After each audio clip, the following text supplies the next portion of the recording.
The red tiger lotus, Nymphaea zenkeri, is an African stagnant water plant that is easy to keep and is widely used in aquariums. It has a medium growth speed and medium to strong light and can reach between 7 to 31 inches high and 9 to 23 inches wide.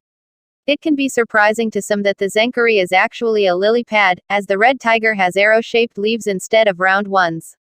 Blossoms are usually white, but due to selective breeding, there are varieties with red or blue flowers. Red tiger lotus. Nymphaea zenkeri. Quick care facts. Care level, easy. Lighting, medium. Maximum size, 10 to 32 inches. Placement, all. Water conditions, 70 to 86 degrees Fahrenheit, KH 3 to 15, pH 5.5 to 7.8.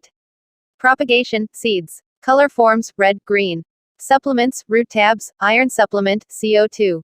Origin, West Africa. Family, Nymphaeaceae. Species, lotus. Red tiger lotus in aquariums. When buying the bulb, it's very important to know what you have because many people can try to sell dead bulbs.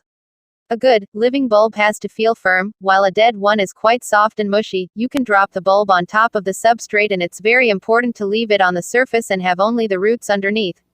The zenkeri needs a lot of space and takes in most of the nutrients in the water, so you have to keep in mind not to plant it near sensitive plants, as the red tiger lotus produces a dangerous chemical that inhibits the growth of other plants. This is why it's very important to keep the plants well fertilized and carefully monitor the level of nutrients in the water.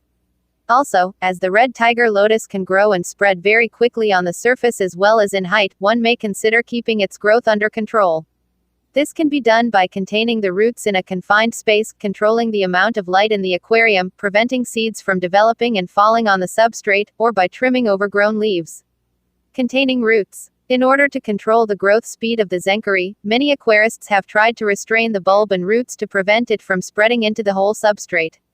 Among the methods used, placing the bulb in a plastic container seems to be the most efficient. The container has to hold about 4 cups of substrate and a root fertilizer tab. After placing the substrate and the bulb, the container has to be covered in a mesh fabric. The plant will grow through a hole left in the mesh. Finally, the container can be put in the aquarium and hidden behind larger rocks or pieces of wood. Controlling the seeds from spreading. The red tiger lotus flower produces a large amount of seeds that can generate more fast-growing lotus plants that take over the aquarium. In order to prevent blossoms from developing into fruits and producing seeds, the first thing you can do is cut the flowers before they wilt. Thus, you keep them from creating new plants and they get to blossom for months.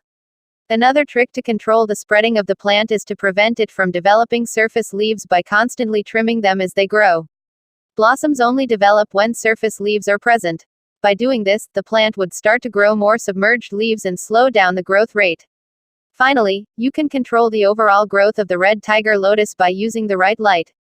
The zenkeri will grow quickly and produce blossoms under red light, but blue and white light would prevent the plant from growing any flowers, slowing the growth rate. The red tiger lotus grows at an amazing rate, even a few inches per day if left with proper lighting. Also, if 1 or 2 leaves reach the surface, the plant will learn it can do this and try to do it constantly afterwards.